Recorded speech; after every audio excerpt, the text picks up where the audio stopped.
3. Pada pembelajaran kali ini kita akan membahas letak geografis Indonesia, sikap persatuan dan kesatuan, dan iklan.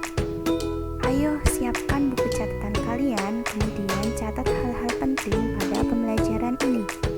Ayo kita mulai.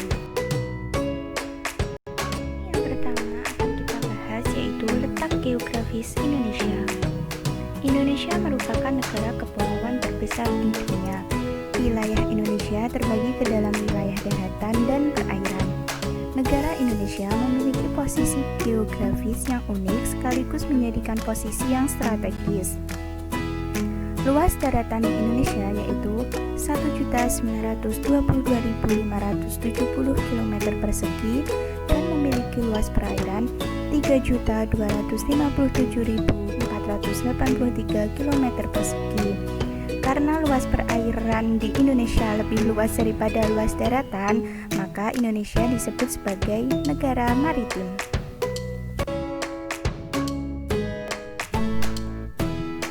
Hal tersebut dapat dilihat dari letak yang berada di antara dua samudra, yaitu Samudra Hindia dan Samudra Pasifik.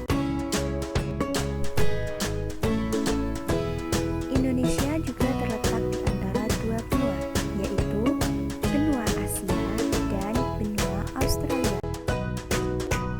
Letak geografis ini sangat memengaruhi keberadaan wilayah Indonesia, baik dilihat dari keadaan fisik, sosial, ekonomi, dan politiknya. Sekarang, coba kalian perhatikan beberapa provinsi yang ada di Indonesia berikut ini.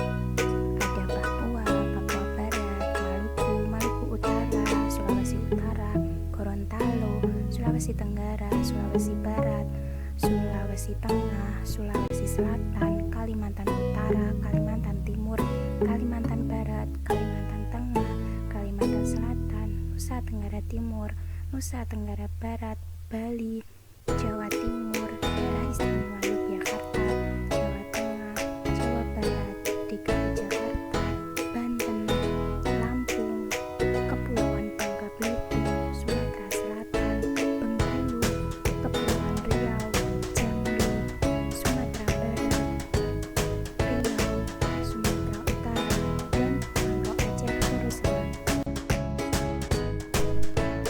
Oh ya adik-adik, apakah kalian tahu apa itu letak astronomis? Nah, letak astronomis yaitu letak suatu wilayah atau daerah berdasarkan garis lintang dan garis bujur. Coba kalian perhatikan gambar berikut ini. Nah, di sini ada garis-garis. Coba kalian perhatikan garis tersebut dinamakan dengan garis lintang. Garis lintang adalah garis khayal yang melintang di permukaan bumi dari barat ke timur. Sekarang perhatikan garis tegak lurus berikut ini. Garis ini dinamakan garis bujur. Garis bujur adalah garis khayal yang menghubungkan kutub utara dan kutub selatan. Garis bujur terbagi dua, yaitu bujur barat atau PP dan bujur timur atau PT. Garis lintang juga terbagi dua, yaitu lintang utara atau LU dan lintang selatan atau LS. Sekarang perhatikan peta Indonesia berikut ini ya adik-adik. Perhatikan garis lintang dan garis bujurnya.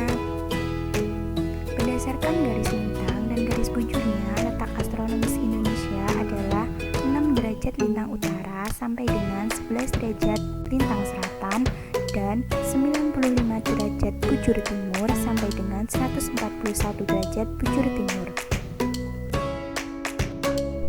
Nah adik-adik, setelah kita melihat peta dan mempelajari letak astronomis Indonesia, sekarang kita telah mengetahui bahwa negara Indonesia adalah negara kepulauan.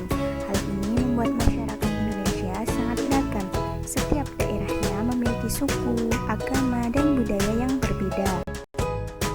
Sebagai warga Indonesia harus memiliki sikap persatuan dan kesatuan agar masyarakat bisa saling menghormati dan tidak mudah terpecah belah.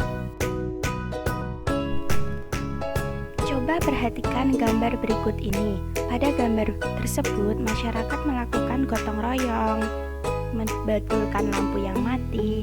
Nah, karena sikap tersebut merupakan sikap persatuan dan kesatuan yang dapat membuat masyarakat merasa aman dan nyaman. Sekarang, coba diskusikan dengan orang tua kalian apa saja yang mencerminkan persatuan dan kesatuan itu. Sekarang, apa sih contoh perilaku yang mencerminkan sikap persatuan dan kesatuan di lingkungan masyarakat? Nah, contohnya 1. Membersihkan lingkungan bersama-sama. 2. Menjenguk warga yang sakit. Ketiga, bekerja sama dalam menjaga keamanan lingkungan. Keempat, menghormati perbedaan dalam masyarakat. Kelima, mengutamakan kepentingan umum. 6. Berinteraksi dengan orang lain tanpa membedakan suku, agama, ras, ataupun daerah. Oke adik-adik, setelah kita mempelajari perilaku apa saja yang mencerminkan sikap persatuan dan kesatuan, maka kita akan mempelajari tentang makna penting persatuan dan kesatuan dalam kehidupan bangsa Indonesia. Makna yang pertama, rasa persatuan dan kesatuan dapat menjalin kebersamaan dan saling melengkapi antara satu dengan yang lain. Yang kedua, menjalin rasa kemanusiaan, sikap toleransi, serta rasa harmonis untuk hidup berdampingan secara rukun dan damai. Yang ketiga, menjalin rasa persahabatan, kekeluargaan, sikap tolong-menolong antar sesama, dan serta sikap nasionalisme. Nah, adik-adik, kita dapat mengajak masyarakat untuk menjalin rasa persatuan dan kesatuan tersebut. Cara mengajaknya dapat dilakukan dengan iklan tersebut. Nah, berikut merupakan contoh iklan persatuan dan kesatuan di masyarakat. Kalian tahu tidak apa itu iklan?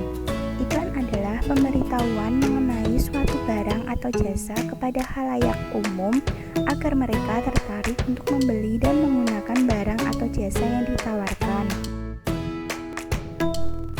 Berdasarkan isinya, iklan dibedakan menjadi 3 jenis, yaitu iklan pengumuman atau pemberitahuan, iklan penawaran atau niaga. Iklan penawaran atau niaga dibagi menjadi 2, yaitu iklan penawaran barang dan iklan penawaran jasa. Yang ketiga, yaitu iklan layanan masyarakat. Adik-adik, selanjutnya saya akan membahas pengertian dari masing-masing iklan.